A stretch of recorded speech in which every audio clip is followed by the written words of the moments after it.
공부한 24절까지의 내용에서 자기 영광과 자기 자랑이 유일한 목표인 이 세상의 떡에 관심을 둔 자들의 실상에 관해서 상세하게 공부를 했습니다. 세상의 힘을 추구하는 자들은 자기 영광과 자기 자랑과 자기 증명 그리고 자기의 유익을 위해 예수님까지도 이용하려 한다는 사실을 예수님과 예수님의 형제들과의 그 대화를 통해서 우리는 알 수 있었고, 세상의 힘을 인생의 목적으로 삼아 사는 자들은 인과율, cause and effect에 얽매여 산다는 것을 예수님의 겉모습과 배경을 근거로 예수님을 판단했던 유대인들의 모습을 통해서 확인하기도 했습니다. 그들은 모두 하나님의 은혜를 알지 못한 사람들의 표본이죠. 하나님을 섬긴다고 하면서도 진정으로 하나님을 알지 못하는 자들은 자기들이 노력한 만큼 결과가 주어지는 것이 진리라고 확신을 합니다. 뿐만 아니라 그러한 노력의 결과는 이 세상의 것으로 드러나야 한다라고 굳게 믿죠. 그래서 그들은 율법을 지키는 것이고, 그래서 그들은 절기를 지키는 것입니다.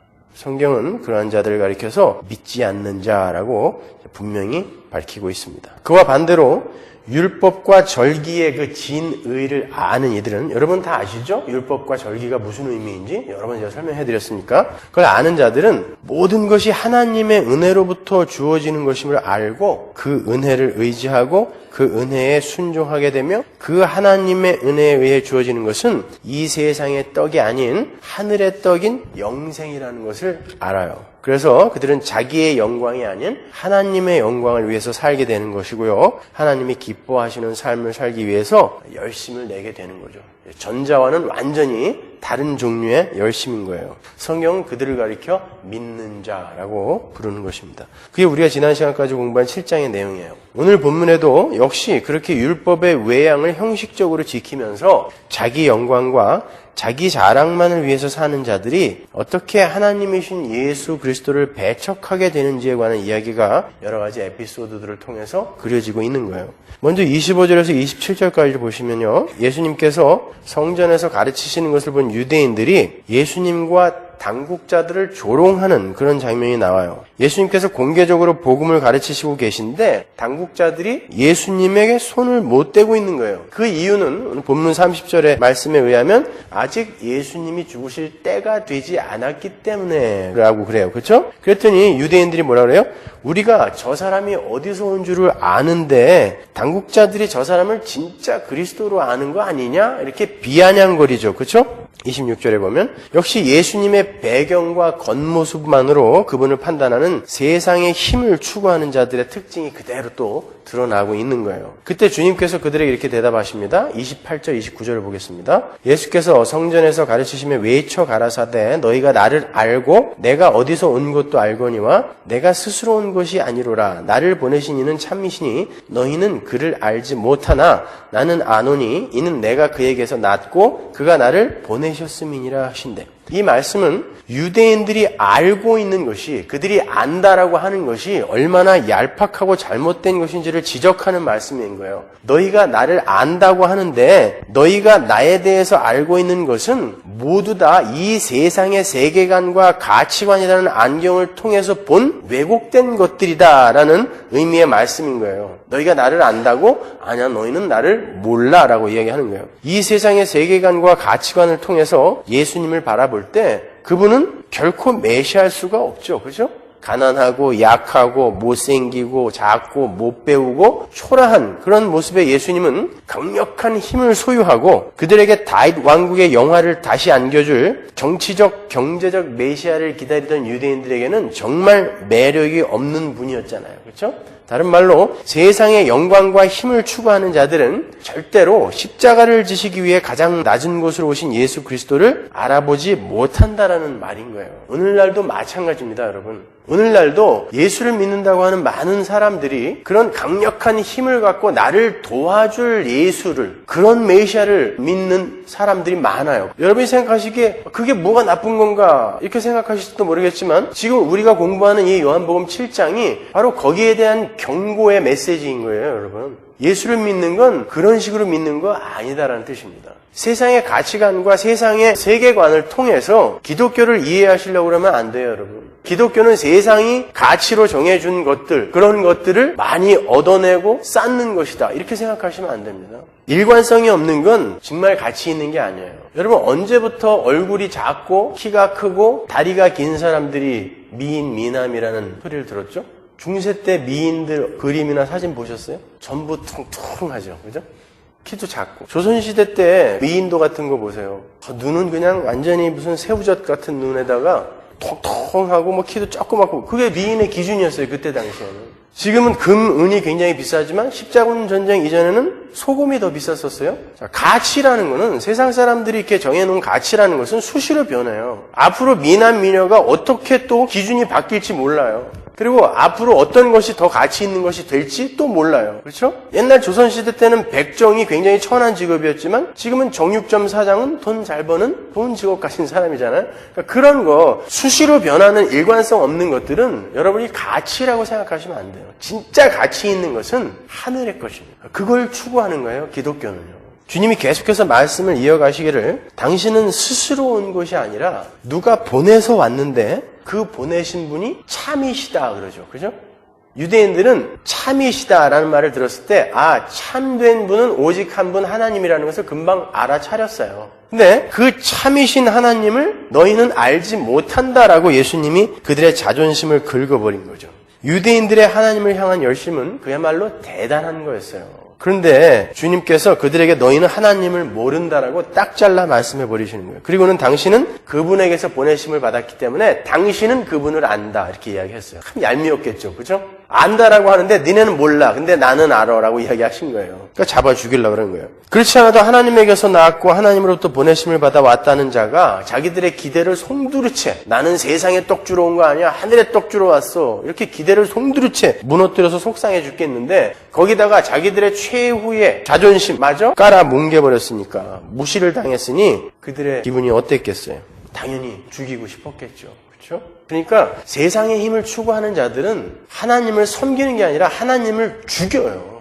반드시 그래요. 그래서 그들은 하나님이 천국에 절대 보낼 수가 없다니까요. 이 세상에서 예수의 이름을 부르면서 그 예수는 반드시 세상의 힘을 나에게 공급해 주어야 된다라고 믿는 사람들은 반드시 예수를 죽이게 되어 있단 말입니다. 기독교 신앙은 하나님 없이 살기 위해서 나의 자랑과 나의 증명과 나의 영광과 나의 유익을 위해 살던 나라는 이 존재가 깡그리 부인이 되고 하나님의 영광만 오롯이 드러나는 게 기독교 신앙이 추구하는 바예요. 그렇다면 성도는요, 자기의 자존심이 깔아뭉개지고 내가 자꾸 부인이 되고 내가 오히려 무시되고 하나님의 크심이 드러날 때 오히려 기뻐해야 되는 것입니다.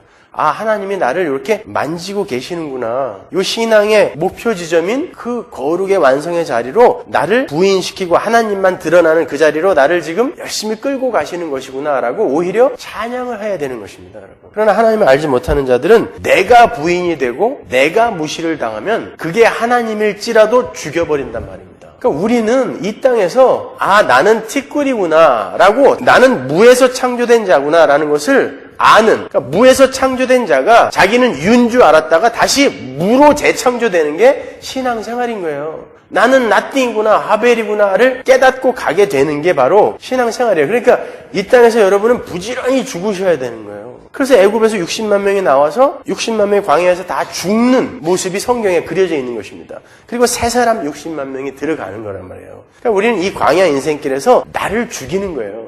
내가 자꾸 높아지고 드러나는 거 아니라니까요. 오히려 내가 자꾸 낮아지는 거예요, 여러분. 그리고 나는 자꾸 하나님 앞에서 무시당해야 돼요. 부인되어져야 되는 거예요, 나는.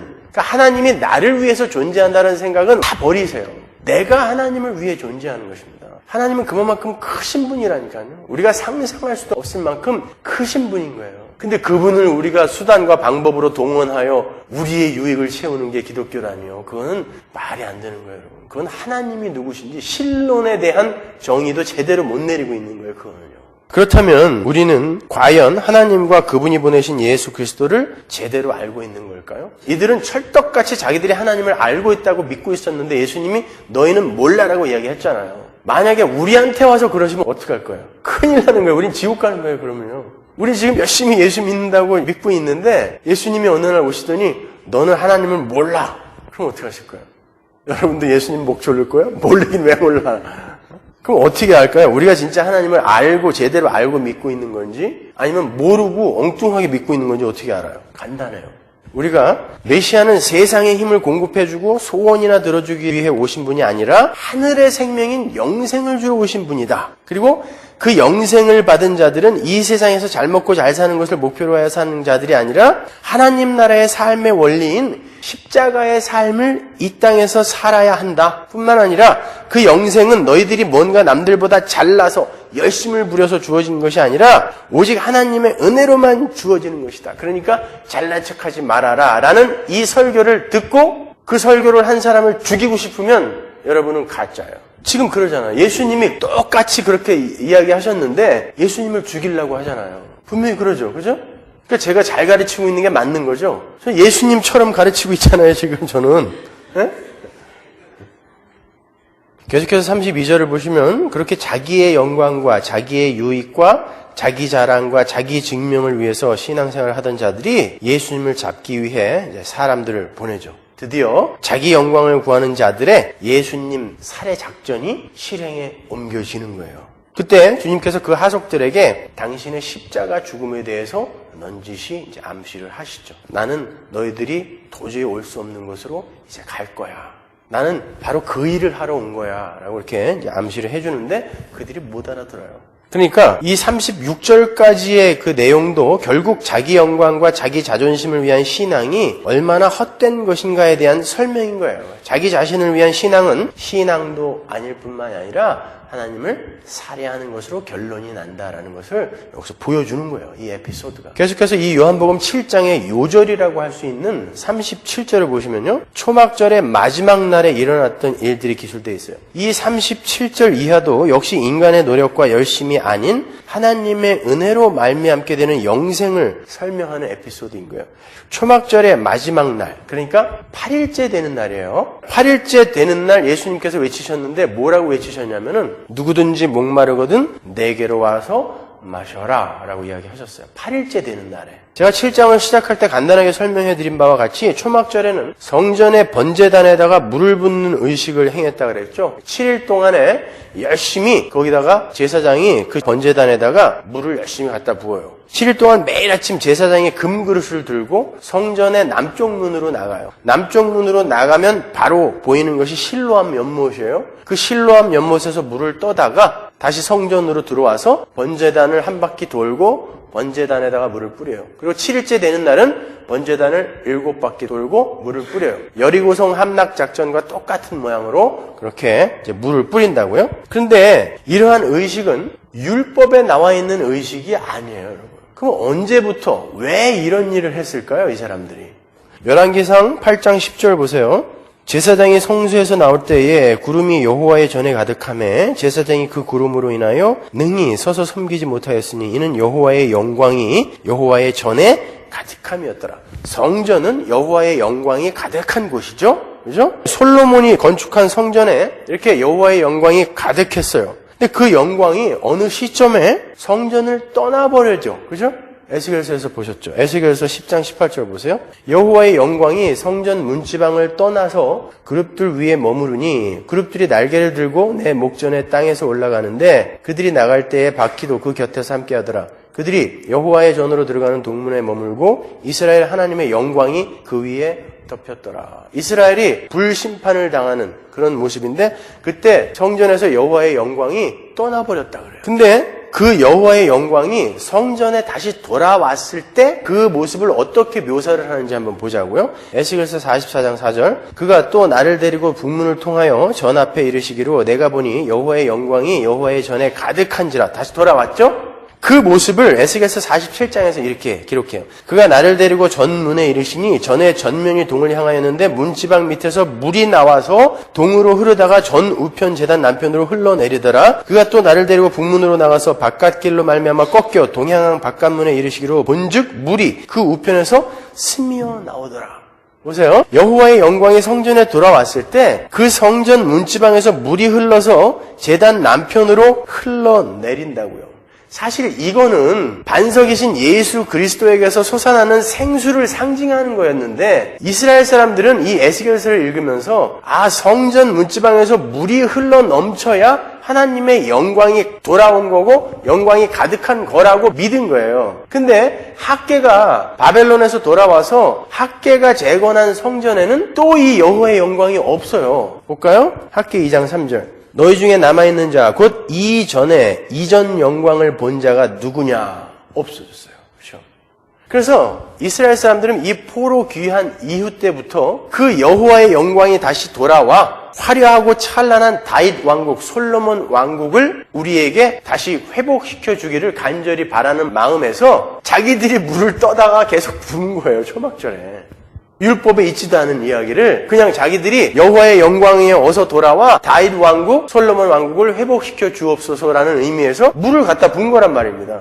그러니까 7일 동안 그렇게 열심히 부었는데 예수님이 8일째 나타나서 8일째는 물을 안 붓거든요. 8일째 나타나서 내가 물이야 라고 이야기하시는 거예요. 그러니까 니들 지금 무하고 있는 거야. 너희들이 지금 이 번제단에다 물 갖다 붓는 거는 이 세상의 힘, 화려한 다윗 왕국, 솔로몬 왕국을 바라면서 너희들의 힘으로 자꾸 물을 갖다 붓고 있는데 내가 물이고 물인 내가 너희들에게 주는 것은 그런 다윗 왕국, 솔로몬 왕국 같은 이 세상의 힘이 아니라 하늘의 영생인 거야를 이야기하시는 거예요. 그래서 8일째에 내가 물이다. 누구든지 목마르거든 내게로 와서 마셔라 라고 그 초막절 8일째 되는 날 말씀하시는 거예요. 7이라는 숫자는 창조의 숫자죠. 그렇죠? 7일 동안 창조하셨으니까. 그리고 안식의 숫자이기도 해요. 완전수라고 부르죠. 그렇죠? 그러면 8은 뭐예요? 8. 안식의 수, 창조의 수, 바로 넘어 그 다음 날 재창조의 숫자예요. 8은. 그러니까 예수님은 율법 아래에 있는 예창조의 것들을 허무시고 재창조를 위해, 새 창조를 위해 이 땅에 오신 분이다라는 의미에서 예수님은 항상 안식 후 첫날인 8일에 부활하시고 8일에 제자들을 보내시고 8일째에 승천하신 거예요. 항상 예수님은 8과 관계가 있어요. 그래서 여러분도 안식 후 첫날인 주일날 8일째에 예배를 드리는 것입니다. 부활을 기념하는 거니까, 찬양하는 거니까. 주님은 바로 그 8일째에 성전에 나타나셔서 7일 동안 열심히 율법과 절기에 물을 붓고 안심하고 있던 유대인들에게 너희들의 열심과 노력으로 하나님의 영광을 돌아오게 하려는 시도는 다 헛된 거야. 내가 물이야. 하나님의 영광은 나로부터 회복되는 거야. 그리고 그 물은 너희들의 열심과 노력이 아닌 믿음으로 주어지는 것이며 그 물에 의해 주어지는 것도 화려한 세상 권세의 회복이 아니라 하늘의 복인 영생이야를 말씀하시는 거예요. 그 짧은 어구 안에 그 내용이 다 들어있는 것이죠. 우리가 지금까지 7장을 통해 공부한 내용에 확인 도장을 찍어주는 장면인 거예요. 여러분, 우리가 열심히 쏟아부은 물은 곧 말라버려요. 우리가 쏟아부은 물은 곧 말라요. 그러나 마르지 않는 물이 있어요. 예수 그리스도예요. 우리의 어떤 노력이나 열심도 하나님의 구원 사역에 손톱만큼의 도움도 될 수 없어요. 그럼요. 여러분, 헌금이나 구제나 선교 이런 것들이 우리가 쏟아붓는 재단에 물이 되어서는 안 돼요. 그게 우리 의가 되어서는 안 됩니다, 여러분. 근데 간혹 그런 사람들이 있어요. 내가 헌금하고 구제하고 교회 일 열심히 한다고 해서 안심하는 분들이 있어요.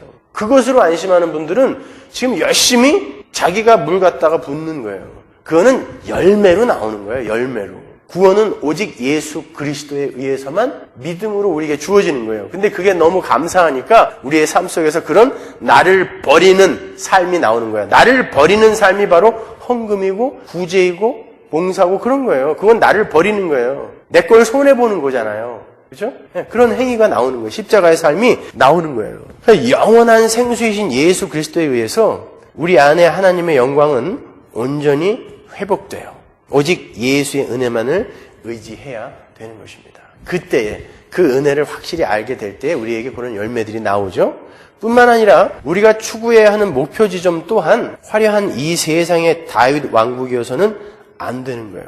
우리는 나를 자랑하고 나를 증명하고 나의 영광을 드러내며 이 세상의 힘을 쌓는 것에서 참된 만족과 행복을 얻을 수 있을 거라고 착각들을 해요. 인간은 하나님이 부어주시는 하나님의 생명력, 즉 하나님의 영광에 의해서만 행복하고 만족한 하나님 절대 의존적 존재로 지어졌어요. 그래서 이 세상의 그 어떤 것으로도 우리에게는 참 만족과 참 행복이 주어지지 않아요. 우리의 물붓기는 전부 허당이에요. 오직 예수에 의해서만 우리는 참 만족과 참 행복에 들어갈 수 있어요.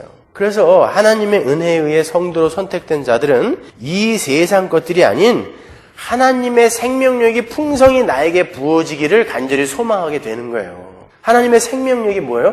하나님의 하나님 되심, 하나님의 됨됨이, 하나님의 성품, 하나님의 인격, 그게 하나님의 영광이잖아요. 그리고 그게 하나님의 생명력이에요. 그게 나에게 부어지기를 원하는 거예요. 간절히 원하게 되는 거예요. 그걸 소망한다고요. 왜? 그건 우리 힘으로 나에게 주어질 수 있는 게 아니기 때문에 그걸 간절히 원하게 돼요. 그걸 시편 기자는 목마른 사슴이 시냇물을 찾아 헤매듯이 내 영혼이 주를 찾기에 갈급합니다. 목마릅니다. 라고 표현하는 거고, 예수님은 의의 줄이고 목마른 복된 자라라고 이야기하는 것입니다. 우리는 바로 그런 목마름을 갖고 있어야 돼요. 우리가요. 여러분 오늘 본문 보시면 누구든지 목마르거든 내게로 와서 마셔라 그러죠. 분명 초청된 사람은 누구든지예요. 아무나 와라죠. 그러나 누구든지 와서 다 마셔요? 목 안 마른 사람은 안 마시죠. 목마른 사람만 마셔요. 그러니까 다른 말로 바꾸어 말하면 예수 그리스도를 믿는 자, 하나님에 의해서 선택된 자들은 반드시 하나님의 생명력을 향한 목마름과 갈증과 배고픔이, 굶주림이 있어야 한다라는 거예요. 그게 누구든지 내게로 와서 마셔라예요. 목마른 자는 누구든지 내게로 와서 마셔. 우리는 예수님을 만나는 순간 타는 목마름으로 예수께서 완성해 놓으신 그 온전한 해갈을 추구하게 되는 거예요. 근데 참 소망이 되는 것은 예수님께서 십자가에서 그 목마름을 온전히 다 해갈을 해 놓으셨다라는 거예요. 예수님이 돌아가시기 전에 내가 목마르다 그랬죠. 그렇죠? 그 우리의 목마름을 예수님이 다 가져가신 거거든요. 그러니까 우리의 목마름은 이미 그분이 다 뺏어가셨어요. 그래서 우리는 이제 목마르지 않은 자가 됐어요. 그렇기 때문에 우리는 그 완성 지점을 향해 계속해서 나는 이 완성된 자리에 반드시 서야 할 자야. already 난 예시니까. 그러니까 그 완성된 자리를 향한 목마름으로 계속해서 손발을 움직여 분투를 하게 되는 것입니다. 그걸 신앙의 생활이라고 하는 거예요. 주님은 참된 해갈을 가져다 줄 그 물이 어떤 물인지 자세하게 설명을 해주시죠. 38절 보세요. 본문 38절. 나를 믿는 자는 성경의 이름과 같이 그 배에서 생수의 강이 흘러나리라 하시니 이는 그를 믿는 자의 받을 성령을 가리켜 말씀하신 것이라. 그 물이 뭐예요? 성령. 그죠?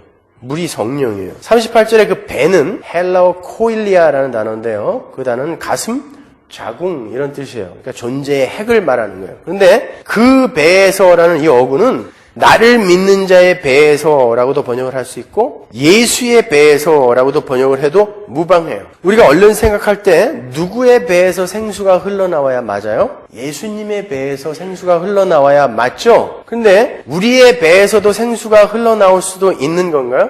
왜 요한이 이런 애매한 문법의 문장을 택했을까요? 요한이 문법을 몰라서 그런 거 아니에요. 요한은 일부러 이 표현을 택한 거예요. 예수를 믿는 자들은 예수 그리스도의 배에서 흘러넘치는 생수의 강에 푹 잠겨서 그 생수를 마시게 되고 그 생수의 강을 세상으로 흘려보내는 사람들이라는 내용을 그러한 표현을 통해서 그려내고 있는 거예요. 성령은 그리스도의 영이죠.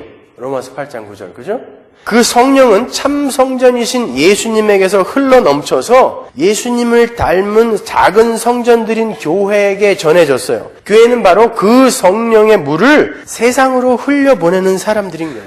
그래서 교회에게서는 하나님의 성품이 흘러나오게 되는 거고 문득 하나님의 됨됨이가 넘치게 되는 거예요. 그게 교회의 배에서, 믿는 자들의 배에서 생수가 흘러나온다라는 의미인 거예요. 여기서 우리는 또다시 그리스도와의 연합 교리를 보게 되죠. 우리는 성령에 의해서 예수 그리스도와 연합이 되어 작은 예수들이 된 거예요.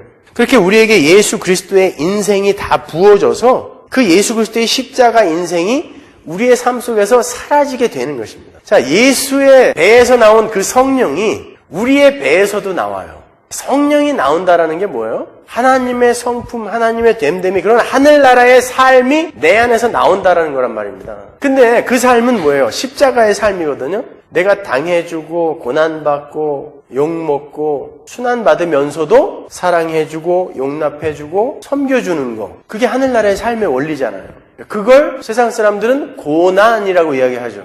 그래서 성도는 반드시 십자가의 삶, 고난을 필연적으로 통과해야 된다라고 예수님이 말씀하신 것입니다. 왜? 예수의 삶이 나의 삶과 이제 겹쳐져서 예수의 삶이 내 삶이 됐어요. 그 내 더러운 죄인의 삶은 예수님이 가져가 버렸단 말입니다. 그래서 이제 내 삶 속에서는 예수의 배에서 흘러나온 그 성령의 삶, 하늘나라의 삶이 내 삶 속에서는 이제 나와야 되는 거예요. 그래서 우리의 삶 속에 고난이 있는 거예요, 여러분. 그럼에도 불구하고 고난 속에서도 하나님과 하나님 나라만을 꼭 붙을 수 있는 그런 믿음을 여러분이 발휘할 수 있는 거예요, 거기에서. 그게 성도의 삶인 것입니다. 에베소서 5장 26절 보시면 이는 곧 물로 씻어 말씀으로 깨끗하게 하사 거룩하게 하시고 자기 앞에 영광스러운 교회로 세우사 티나 주름 잡힌 것이나 이런 것들이 없이 거룩하고 흠이 없게 하려 하심이니라. 자, 물, 성령은 이 땅에 왜 오신 거예요? 우리를 깨끗이 씻어 하나님의 백성으로 점도 없고 흠도 없는 자로 만드시기 위해 성령은 이 땅에 오신 거예요. 그죠? 베드로전서 3장 21절 보세요. 물은 예수 그리스도의 부활하심으로 말미암아 이제 너희를 구원하는 편이 곧 세례라. 육체의 더러운 것을 제하여버림이 아니요 오직 선한 양심이 하나님을 향하여 찾아가는 것이다. 물의 역할이에요, 이것이. 성령이 이 땅에 오셔서 하는 일인 거예요. 고린도전서 12장 3절 보세요. 그러므로 내가 너희에게 알게 하노니 하나님의 영으로 말하는 자는 누구든지 예수를 저주할 자라 하지 않고 또 성령으로 아니하고는 누구든지 예수를 주시라 할 수 없느니라. 자, 또한 성령은 우리의 마음을 움직여서 예수 그리스도가 주라는 것을 알게 해주시러 오신 거예요. 정리해볼까요? 그럼 성령은 왜 오신 거예요? 물은 왜 온 거예요? 예수님께서 우리를 이 세상에서 건지시고 영원한 하나님 나라로 옮기시기 위해 십자가를 지시고 골고다에서 죽으셨다는 것을 믿음으로 깨닫게 하시고 우리가 그 은혜에 감업하여 거룩한 자로 지어져 가는 것을 돕기 위해 오신 거예요. 그러니까 예수 그리스도의 은혜로 우리가 하나님의 백성이 되었다는 것을 깨달아 알게 하시고 하나님의 백성에게서 보여져야 하는 하나님의 됨됨이 하나님의 성품들이 성도에게서 흘러나오도록 도우러 오신 분이 성령인 거예요. 죄에 대해서, 의에 대해서, 심판에 대해서 우리에게 올바로 깨닫게 해주시고 근데 거기에서 우리를 구원해 주신 하나님의 은혜가 이런 거야 라는 것까지 깨닫게 해주셔서 그 은혜가 우리를 거룩한 자로 만들어 가는 데에 전혀 방해받지 않도록 성령이 오신 것입니다. 성령은 그런 역할로 이 땅에 오신 거예요. 그러니까 예수님만이 참 생수이시며 예수님만이 진정한 해결을 해 주실 수 있는 분이다라는 것을 우리에게 알려주기 위해 오신 분이 바로 성령인 거예요. 따라서 여러분이 지금 예수 그리스도만이 우리의 주이시고 예수 그리스도의 공로로 우리가 영생을 얻게 되었다는 것을 믿으시면 이미 여러분 안에는 성령이 내주하는 거죠. 그리고 그 성령으로 말미암아 성령이 우리에게서 흘러넘쳐서 우리에게서 하나님의 성품이 문득문득 나오게 될 때 그걸 뭐라 그래요? 흘러넘치는 걸 충만이라고 하니까 성령 충만이라고 하는 거예요. 그러니까 성령 세례, 성령 충만 이런 거를 여러분 오순절파나 무슨 순복음 쪽에서 어설프게 배우셔가지고 세컨드 블레싱의 의미로 이해를 하시면 안 돼요. 구원은 다 같이 받는 거고 그 중에 특별한 사람들에게는 세컨드 블레싱으로 성령 세례가 주어져서 방언이 터지고 심리의 은사가 오고 그거는 새빨간 거짓말입니다. 성령 세례는 모든 하나님의 백성들이 성령 세례로 거듭나게 되는 거예요. 그리고 그들 안에서 그 성령에 의해 하나님의 성품이 문득문득 나오게 되는 것. 그들이 하나님의 백성다운 삶을 충실히 살아내는 그 모습을 성령 충만이라고 하는 것입니다. 그러니까 성령을 오해해서 성령 하나님은 마치 기적이나 일으켜주고 신비한 체험이나 하게 해주는 어떤 능력으로만 생각하는 사람들은 대부분 기복적 신앙을 갖고 있어요. 그런 기적이나 신비가 자기의 삶에도 일어나서 자기에게 유익을 가져다 주기를 소원해요. 그러한 사람들의 특징은 대단한 열심이 있다는 것입니다. 여러분 주위에도 신비주의나 기복주의에 젖어 있는 사람들이 왕왕 있죠. 그분들이 얼마나 열심을 부립니까? 그분들처럼 기도 많이 하는 사람들 보셨어요? 100일 작전 기도, 그건 불교에서 나온 건데 금식 기도, 산기도, 들기도 그냥 왜냐하면 그게 나한테 유익이 된다라고 믿기 때문에 그런 거예요. 굉장한 열심을 부려요. 그러나 그렇게 신비한 체험이나 기복을 목적으로 하여 부리는 열심은 7일간 인위적으로 제단에 물을 퍼부으면서 하나님의 영광이 돌아와서 위대한 다윗 왕국을 재건해 주기를 기대했던 바리새인들과 조금도 다름없는 행동인 거예요. 그렇잖아요. 그렇죠? 예수님이 그거 꽝이야 그랬다니까요. 그래서 8일째 오셔갖고 내가 물이라니까 니네 지금 뭐하고 있는 거니? 너희들 하는 행동은 아무짝에도 쓸모없는 거야 라고 말씀하신 거예요. 그러니까 죽을 때까지 죽으라고 고생만 하고 지옥 가는 사람이 있어요. 제대로 모르면 그래요. 차라리 그냥 먹고 싶은 거 다 먹고 하고 싶은 거 다 하고 그러고 지옥 가는 게 훨씬 낫죠. 그냥 죽을 때까지 그냥 먹고 싶은 것도 못 먹고 하고 싶은 것도 못 하고 경건하게 산다고 열심히 부리면서 살았는데 나중에 가보니까 하나님이 네가 누구냐 그래버리면 어떻게 해요? 큰일 나는 거예요. 그러니까 여러분 성경을 올바로 배우고 올바른 신앙생활을 하셔야 돼요. 계속해서 40절 이하를 보시면요. 그렇게 자기의 영광과 유익을 위해서 신앙생활을 하는 자들의 치부가 완전하게 드러나는데 대제사장들과 바리새인들이 예수님을 잡기 위해서 하석들을 보냈는데 그들이 그냥 돌아왔어요. 그랬더니 대제사장들과 바리새인들이 당국자들이나 바리새인 중에 예수를 믿는 자가 있냐라고 물어요. 굉장히 건방진 말이에요, 이거는요. 그리고 율법을 모르는 자들이나 예수를 믿는 것이다 라고 비아냥거리죠. 그 말은 바리새인들이나 당국자들처럼 많이 배우고 높으신 양반들은 절대 초라하고 가난하고 배우지 못한 낮은 곳으로 오신 예수를 믿지 않는다라는 말인 것입니다. 그러면서 그들이 문제를 삼는 것이 바로 예수님의 출생지죠.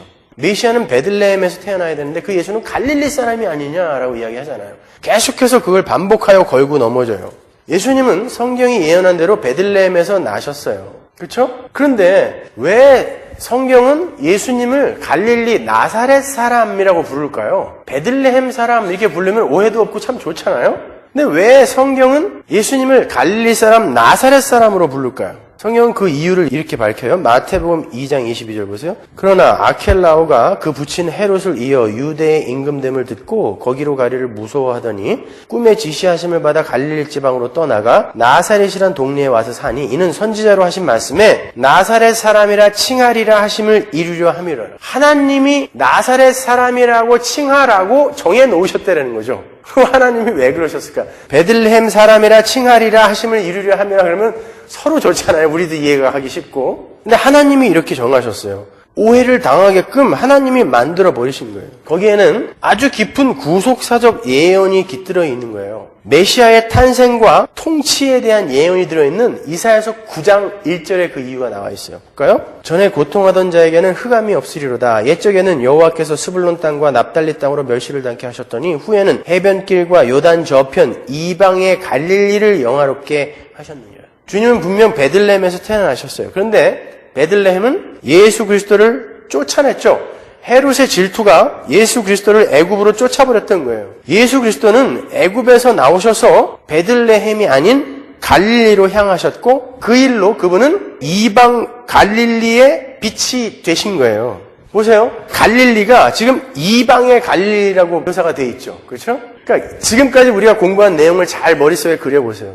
자기들이 적자라고, 자기들만이 선민이라고, 자기들만이 율법을 받았고, 자기들만이 하나님을 섬기는 자들이라고 생각했던 유대인들이 결국 예수님을 죽이려고 달려들고 있잖아요. 그 일로 말미암아 결국 예수가 십자가에 못 박혀 죽으셨어요. 그런데 그 일로 유대인이 아닌 이방의 모든 이방 땅에 흩어져 살던 하나님의 백성들이 구원을 받게 된 거잖아요. 그러니까 구속사의 과정과 내용이 그 안에 들어있는 거예요. 예수님은 그렇게 하나님의 일을 이루실 것이다라는 것을 그 이름에서도 우리가 볼 수 있는 것입니다. 그래서 예수님이 베들레헴 사람이 아니라 갈릴리, 나사렛 사람이라고 불리는 거예요. 이방의 갈릴리. 잘 설명을 했나요, 제가? 뇌세포가 많이 죽었는지 이렇게 단어도 생각 안 나고 오늘은. 아까 우리 케빈 형제가 너무 머리를 확 뽑아서 치료하느라고 너무 세게 뽑아서 그랬는지 생각이 잘 안 나요, 지금. 40절 이하에서 보시면 바리새인들이 예수님을 뭘로 묶으려고 그래요? 뭘로 죽이려고 그래요? 율법으로 죽이려고 그래요. 자기들만이 율법을 받은 자라고 이야기하면서 그 율법의 완성자이신 예수님을 그 율법으로 죽이려고 한다니까요. 그리고 결국은 죽였고 예수님은 이렇게 많은 이방 갈릴리의 교회들을 이렇게 탄생시킨 것입니다. 그래서 그분이 나사렛 사람인 거예요. 그렇게 인간 쪽에서 하나님 앞에 내어놓는 것들은 그들의 구원에 전혀 도움이 되지도 않을 뿐만이 아니라 오히려 하나님을 죽이고 싶을 만큼 미워하게 되는 원인 제공이 될 뿐인 거예요. 그래서 이렇게 열심히 물 갖다 붓고 절기 지키고 율법 행하고 했던 이런 유대인들에게 예수님께서 내가 물이야 나한테 와서 마셔 라고 이야기하신 거예요. 그거 아니야. 인간의 힘으로는 절대 그 일은 이루어질 수 없단다 라고 이야기하시는 거예요. 이렇게 요한복음 7장을 마쳤는데요. 이렇게 요한복음 7장은 하나님의 영광이 아닌 자기 영광을 구하는 자들이 인과율과 율법주의에 빠져서 예수님을 믿지 못하고 오히려 예수님을 죽이려 하는 모습을 통해서 오늘날 교회들이 신앙생활을 통하여 진정으로 추구해야 할 것이 무엇인가를 우리에게 교훈하시는 거예요. 자, 이 7장을 통해서 여러분 충분한 교훈을 받으셨습니까? 네, 그럼 된 거예요. 그리고 그 7장은 다시 8장 12절로 이어져요. 거기서는 이제 내가 빛이다 그러죠. 그죠? 초막절에는 물도 갖다 부었을 뿐만 아니라 촛대도 100피트나 되는 촛대를 큰 걸 세우고 예루살렘 전체를 비췄잖아요. 하나님이 그것도 꽝이다 그러시는 거예요. 근데 그 사이에 뭐가 있어요? 간음한 여인을 용서하시는 이야기가 그 안에 들어가 있어요. 근데 거기에 괄호로 쳐 있죠, 이렇게. 그건 오래된 사본에는 없다는 거예요, 그 이야기는. 그래서 전통적인 개혁주의 교회에서는 그 부분은 설교를 안 해요. 근데 저는 하려고 그래요. 왜냐면은 그 내용은 7장의 내용 전체를 아주 쉬운 그림으로 이렇게 설명해 주는 거거든요. 아주 재밌는 내용이에요. 그래서 그 부분을 공부하면 7장의 내용을 완벽하게 이해를 할 수가 있어요. 그리고 이어지는 8장 12절부터의 내용도 아주 쉽게 이해를 할 수가 있습니다.